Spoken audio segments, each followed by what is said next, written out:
to go with anything. When Doris mentioned something unexpected, Bill didn't appear to know what to respond. More than half of what he was going to offer her was lost because of her falsehood. Initially, I was disappointed that serial cheater Ryan Donovan got away with it all. Jim only chuckled. Doris would notice that Ryan was the weak link, he claimed. And that's how she was discovered. She would be certain that Ryan would cover his share. Jim was accurate. It appears like Doris and Ryan may be sharing a bridge at this point. We appreciate you viewing this video. Remember to subscribe to Infidelity Plus so you may read more engrossing stories of retaliation and infidelity. To be the first to view our most recent content, turn on notifications. All we have to do is explain things to him, and he will go away. Nelson was an outstanding performer. With utter distaste, he glanced at Jim, who was staring down. Also, not a horrible performance. I'm not sure whether I can locate my phone. Nelson handed her the phone he had been holding in his back pocket. Doris picked it up quickly. Why do you have my phone? Bill? I've seen the vids already. Jim was the one I wanted to watch you fall. No videos are available. As I already stated, this man is lying. Are you familiar with Photoshop? She was furious. What a show, wow. It took Bill a long time to answer. Instead, he reached into his front pocket and took out a money clip. Opening it, he fumbled among the notes and found a fresh $100 note. He took it off and gave it to Jim. You've met her before. I thought she wouldn't try to say this was all photoshopped. At least I'm only wagering you a meager $100. He took a time to think. Then turned to face Doris. Sorry, I made a mistake there. For you, $100 won't be a modest sum in a matter of minutes. It will surpass your current possessions. He returned her phone as he chatted. Abrupt weakness struck Doris, and she hurried to sit on the chilly marble floor. Bill let out a wicked chuckle that could spoil even the finest of emotions, Jim added, shaking his hand. I will be happier utilizing the prenuptial agreement that reduces darling Doris from a comfortable life to nothing than I will be saddened by her departure. Bill cast his gaze to the floor. You have 1 minute to go, Doris. There's no need to pack. Nothing is yours to possess here. With what you had on your back, you left. Jim pulled out a money clip and gave it to her. I regret losing the wager. He responded, you would have been better off. Then Jim walked out, and the door closed behind him. Given that I wasn't present, you might wonder how I know what happened. Bill was gracious enough to provide Jim with a copy of the video as he wanted to document the entire event. Bill went to the press and announced that Doris had erred once more. He said that he had some video evidence and her phone, which he had purchased. Doris was unavailable for comment. Further information came to light following Doris's disappearance. Bill had $197 in his wallet, and had intended to give it to her. He believed she was only worth $200, but he still wanted her. That stupid woman never even looked at it. She will regret her decision. Here, at least, the winters are mild. For someone like her, living beneath a bridge is hardly the worst place to be. I requested to talk to you alone. Bill escorted them to the waiting room and thanked everyone for informing him in private first. How can we help each other, he said as he went back in. Please allow me to convey my question to you. I had Jim Watson as a customer. Jim is a wonderful man who constantly wants to assist people and is extremely honest. After meeting him for just 10 minutes, you may already be pals. The way Doris is treating you now, that's how she treated him. I find that really annoying. Not surprising, I suppose, because she admitted to me that she was in a relationship with the mayor. I believe she disregarded the videos. I continued by telling him about Doris's pursuit of Jim and how I was concerned that she might follow suit with him. I get what you're saying, Hugh. I'm not like that. Even if Jim seems like a nice guy. Those who mistreat me never make joyful. That's what Doris has already done to me, and it's not acceptable. I'm happy that you learned about her phone. He needed to speak with her tonight since I informed him that the news will be revealed tomorrow. He seemed to really enjoy the concept I gave him for doing that. He shook my hand and added, Hugh, you are one of a kind as we said our goodbyes. Your previous client will be very happy with what you accomplished. That made me extremely delighted to hear. He must have spotted my smile, I could tell. I'm grateful. That is really important to me. In order to succeed in business, you must go above and beyond for your customers. Then, after requesting a couple of my business cards, he said he knew of a few groups that occasionally need investigations. With a much wider smile, I turned to go. That evening, after dinner, the Nelsons were sipping on a cocktail. Unexpectedly, there was a knock on their door. They each went to respond to it. Jim Watson was waiting for them when they opened the door. When Doris attempted to shut the door, her husband intervened. I came here, Doris, to personally inform you that you are no longer a member of the 2 significant boards that you were a part of. The explanation is because you have resumed your troublesome behavior. I apologize for the language used, but this is about the interactions. He snapped with his phone. You tell lies. She turned to face her spouse. This awful man, Bill, is not speaking the truth. Years earlier, he had lied to obtain a divorce. He is nothing more than a chronic liar, I assure you. With a serious expression, Bill added, well, that settles it for you. Mr. Jim only grinned. Nelson said, Doris, would you please take out your phone and prove to this liar that there aren't any videos like that? I'm shocked, Bill. Is it true that you don't trust me? Conversely, my love, I have whole faith in you. You signed the agreement without ever reading it. Said you would never do something like that. I am aware that no videos exist. Prior to the day when she brought what she had found into my office. It had been over 2 years since Doris had been single. Not much in her life happened during that period. She is now married to William F. Nelson and goes as Doris Nelson. He has been employed with Acme International for 5 years as a vice president. Doris is 38 years old, and he is 62. It was right before their wedding that she quit her job. She now assists with 2 charity boards. She had my gratitude. Even though Doris might be challenging at times, she is a stunning woman. She gives off the impression of being an attention-seeking lady, so I guess that's what she is. It makes sense considering her background. Nelson reached town as the mayor's problem subsided. He was looking for a woman who would fulfill him and make him feel proud. She met these 2 requirements. He's in his 60s now and can hardly keep up with her. She's gone back to her former habits. 3 distinct males were depicted in the videos. While the third man was in most of the videos, the other 2 only made an appearance in one each. Doris first places her phone in a position that allows it to capture what occurs. She probably doesn't want the boys to know. Now, the man with the 11 films was among the things Doris enjoyed photographing. None of them were known to me. I checked charity websites online. There, I discovered photos of 2 of the males. 2 of them, one from each organization, were board members who I recognized. It was still unclear to me who the third man was. Perhaps he was just someone he met at a nearby tavern, but he appeared younger. I began to come up with a concept. I awaited a call from Jim. It was just going to be 2 days. He and his new wife both desired to look after her. We spent some time discussing that. Jim's wife was devoted to him and had devoted many hours to his recovery from Doris's abuse. Jim's new bride, Doris, was the last person she would ever want to hurt. Jim was curious about our options for dealing with it. He heard my suggestion, too. Since it looked like a safe decision, I wanted to use the footage that we happened to get. Hugh, that's not a very good idea. Doris really deserves more than that. She'll be furious. She'll tell you that even after our divorce, I'm still keeping an eye on her since she discovered my odd side years ago. What happens if we attempt to identify this third man? The enigmatic individual. Jim, you have my sincere gratitude. Your divorce brought us a lot of publicity and made us highly renowned. I can't spend time trying to figure out this mystery person right now since I'm so busy. I'll compensate you for your time if you drop your pricing a little. That seems like a really fantastic concept to me. Fine.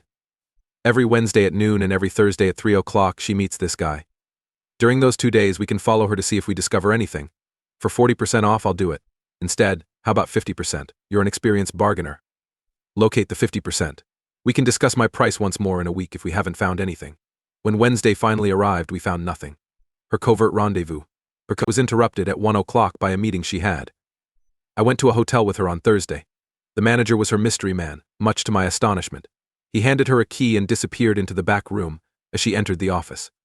As the first man went to greet Doris, another one emerged to take his position. Approximately 2 hours later, he returned with a beaming smile. I supposed I might try to soften that smile a little. I entered the motel's office. The enigmatic guy had returned to his desk. It said, Ryan Donovan, manager, on a sign. Ryan had on his wedding band. Life can surprise you at times. Sir, how may I assist you? He inquired. Ryan, I think you can. Have you seen any intriguing videos lately? Ryan's expression soon altered. A video? Not in my case. Ryan, you and Doris Nelson were in room 134. The last 5 times you were with her, you recorded them on her phone. Let's not act as though it never happened. Oh my goodness, please, I can't let this happen. My spouse and I are wed. I work here in order to complete my MBA. Please allow me to breathe. My life might be ruined by this.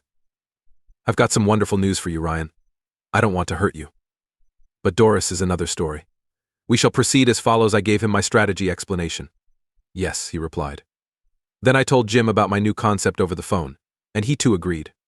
Ryan was supposed to claim that he retained some of the films and duplicated others, according to my plan. This was an attempt at blackmail, or convincing him. We would not reveal his identity. We could utilize video evidence without jeopardizing my career, and he would escape the repercussions of his conduct. Although I disliked the thought of letting Ryan leave, I had to look out for my own interests. A few days passed. Jim, Ryan, and I set up a meeting with a few representatives from both charity. Jim was the first to talk when we were all together. I'm grateful you could make it. It might not be easy to hear the news I have. Married people from both of your groups are having relationships with my ex-wife, Doris Nelson. Saying, Tom Benson, I gestured to one group. I then said, Bill Mason to the other group. Jim said, Doris had a brief romance with the mayor at that time a few years back in the news. It received a lot of attention. You see, in addition to making some peculiar decisions, she enjoys filming her travels and watching them whenever she pleases. Jim took a moment to process it. The board members were taken aback. Jim continued. One of the board members, Janice Davis, immediately objected, saying, We have a video if you want to watch it. How do you have this video? Jim turned to Ryan. Joe, can you explain it to them? Inquired Ralph Williams. Another participant. We went by Joe Smith when we presented ourselves to Ryan. It was nothing special. Yet it concealed his true identity. We had practiced his short speech first. My real name is not the Joe Smith. I am grateful to these men for helping me keep my identity a secret. We've gotten to the stage where I use Miss Nelson's phone to record videos since we are both participating. I ended up acquiring the movies Jim mentioned when I transferred part of them to my own phone while I was using it. He stopped abruptly. We want to harm as few individuals as possible, I added. In particular, we don't want any issues to negatively impact your fantastic companies. We desire Doris to take responsibility for her deeds. She ought to be removed from both boards, and her husband ought to be informed of her actions. I was accepted by everybody, and I went on. I have a quick film for every board. Each one lasts for around 10 seconds. I'd want to forward these to you. Although nothing overtly obscene is shown in the films, it is evident what the individuals in them are doing. I forwarded the films after everyone gave me a nod of approval. They all gave me their undivided attention for 10 seconds as they listened. I inquired as to Joe's permission to go. He was praised by everybody, and he appeared to be in much better spirits as he departed. We then had a really animated conversation. The officials of the charity were furious. Charities are ruined by scandals. In addition to wanting Doris to pay the price, they also wanted the males to take responsibility. We discussed the possibility of such occurring. They recommended just notifying everyone at the next public meeting since they were so furious. My concept was far superior than Jim's. Thankfully, everyone became calm and supportive of our strategy. Jim got all he had hoped for in the end. Furthermore, the male board member's house was visited by two individuals chosen by both boards. They discussed the affair and played the video proof for his spouse. This resulted in 2 splits. Following that, I went to visit Mr. Nelson with officials from both charities. We gave him an explanation and played the 2 quick films for him. Nelson was furious, given her past, which he was aware of. Doris had assured him it wouldn't happen again. He took careful to have a prenuptial agreement to protect himself. With a melancholic chuckle, he remarked. Jim, Doris Watson's spouse, discovered the films just when she felt her secrets were secure. Doris's web of deceit unravels as she cheats on several men, including Ryan Donovan, the manager of the hotel. Jim teams up with investigator Hugh Hart to exact icy retribution, and Bill Nelson, Doris's new husband, completes the task by robbing her of everything. The day was peaceful. Fortunately, those days are long gone. My company is doing profitably. I'm Hugh Hart from the private investigation firm Hart & Bowman. Things have been excellent for the last 6 years after the difficult early years, which we managed to overcome. I decided that today would be a good day to tidy my computer. The old files needed to be moved to our server and saved. We spend a lot of time gathering films for our work, which is now widely used. I instantly looked at the files on my screen and realized that if you're not cautious, you may wind up having a lot of movies showing empty parking. I was drawn to one. Watson Doris. Among all of them, Doris remains the most memorable. She helped my business grow, to start with. In addition, in all the years I've worked in this field, I've met a lot of people, but Doris is among the most heartless persons I've ever encountered. Her file was in my active folder, and I had no idea why. I took the folder open. All of the several files were videos. The last one was on a Thursday, which was yesterday. I hit the play button. Doris was holding the camera with a man. He was behind her and she was on all fours. She gazed back at him with her head resting on the mattress and her head inclined to her left. He swiftly shifted the camera to show their actions. Doris appeared to be having fun. It was evident to me that the woman was utilizing her smartphone as a camera. She liked to watch videos that were personalized for her. I paused the video and fixed my gaze on the screen. 13 of the several movies were from a few days ago. I chose to give Jim Watson a call.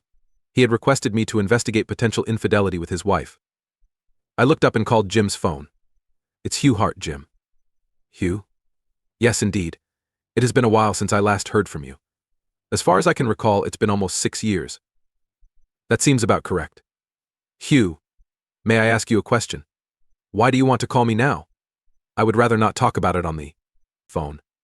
I recently saw a few videos of Doris. I want to talk about them since she was in a situation that left very little to the imagination. The phone rang dead. I waited, understanding that he could find this subject difficult. At last, he said something. It appears that her greatest pleasure is being noticed. She would have stopped all of this if she hadn't. I'm curious to learn more. Would you like to go have lunch? Consider Burger King located on 3rd Street. I will cover the cost. Hugh, you never change.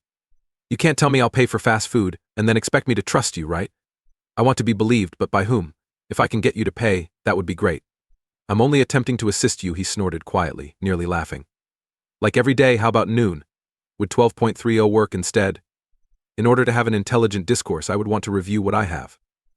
It will take more than an hour and a half if you want to have a decent conversation. He laughed. I also chuckled. Jim, it's good to hear you laughing.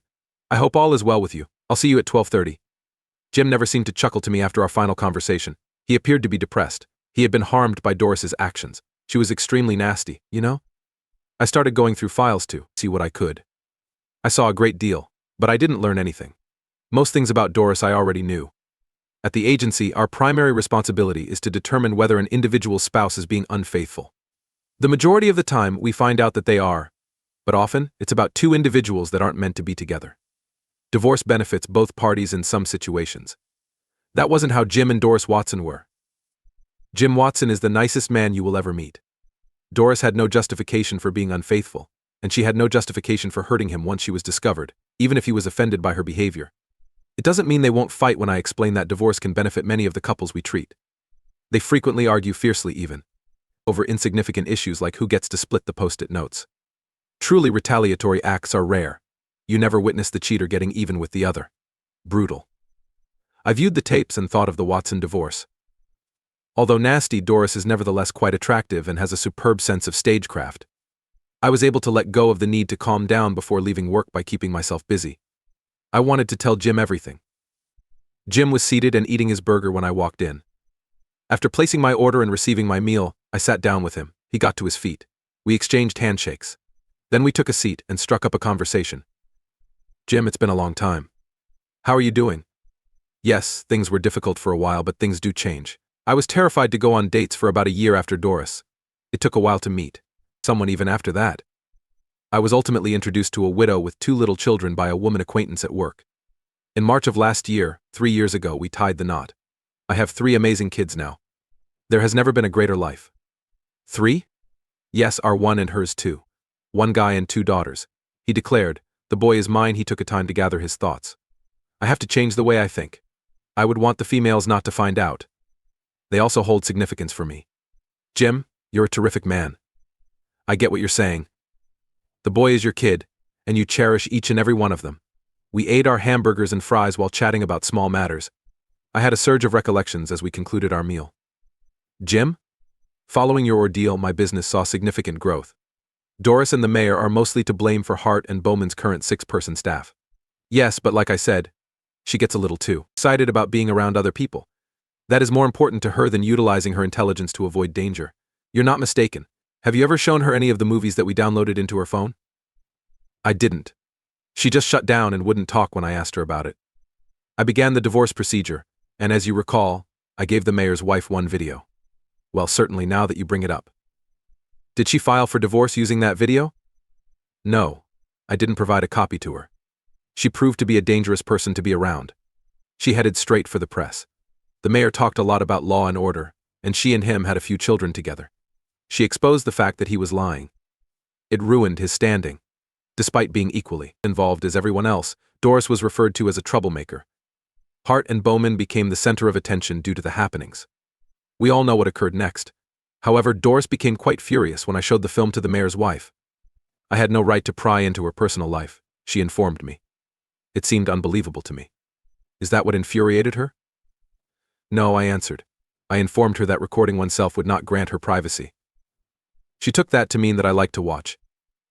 Jim was starting to appear a little nervous. It's time to let the past go. And she's not stopping. How did you obtain the latest video? Do you recall when you accessed her phone? You obtained the surveillance software from my partner. She either makes duplicates of the old phone or keeps using the same one.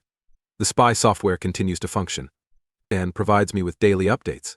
Simply said, I no longer check that folder. It's just not acceptable to claim that she can check her phone anymore. Don't you worry that you may end up in trouble? Without a doubt. Bowman claims that he can remove the app remotely, as if he could break into her phone at night and remove it. I believe a specialist could still locate it, but she's unlikely to solicit assistance. I appreciate you informing me about this. I have to confess that I'm feeling fairly upset, but I need to give it some thought and talk to my wife. She learned from our divorce that although she is free to act as she pleases, doing so might have negative effects on other people.